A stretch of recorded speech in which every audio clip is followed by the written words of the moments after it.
Mummy करती थी, फिर अचानक से एक दिन बूम, अब हमारी बारी आ गई।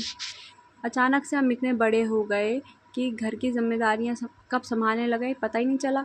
जब हम छोटे थे तो घर की ज़िम्मेदारियाँ मम्मी संभाल लेती थी, चाहे फिर वो राशन भरना हो, सब्ज़ी काटना हो, खाना बनाना, और हम बस खेलते रहते थे। हमें लगता था बाकी सारे काम ऐसे ही हो जाते हैं। पर जब धीरे धीरे बड़े हुए, समय बदला, स्कूल ख़त्म हुआ, कॉलेज ख़त्म हुआ, अब पता चलता है कि ज़िम्मेदारियाँ क्या होती हैं। घर के काम ऐसे ही नहीं होते हैं, उसे मम्मी कर देती थी।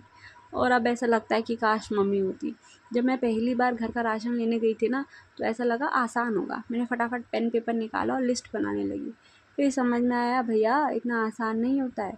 क्या खरीदें, कितना खरीदें, क्या ख़त्म हो गया, क्या रह गया, ये सब देखना पड़ता है। ठीक है।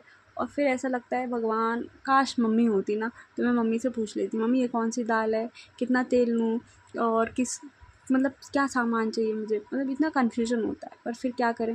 यही तो अडल्टिंग है कि आपको धीरे धीरे इतने बड़े हो जाते हैं कि आपको अपने मम्मी पापा की ज़रूरत नहीं लगती, या फिर आप खुद ही अपना काम कर लेने लगते हो। ऐसा नहीं है कि मेरे से कभी गलती नहीं होती, कभी मैं गलत सामान ले आती हूँ, फिर ऐसा अफ़सोस भी होता है कि अरे यार पैसे चले गए, फिर हँसी भी आती है, पर क्या करें। यही तो बड़े होने की खूबसूरती है ना, कि गलती करके भी खुद ही संभाल लेते हैं।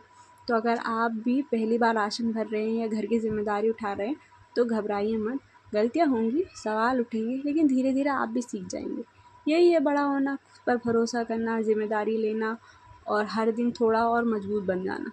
चलो एडल्टिंग शुरू करें, अपने घर को संभालें, खुद को संभालें, आप भी स्वस्थ रहें, अपने घर परिवार को भी स्वस्थ रखें।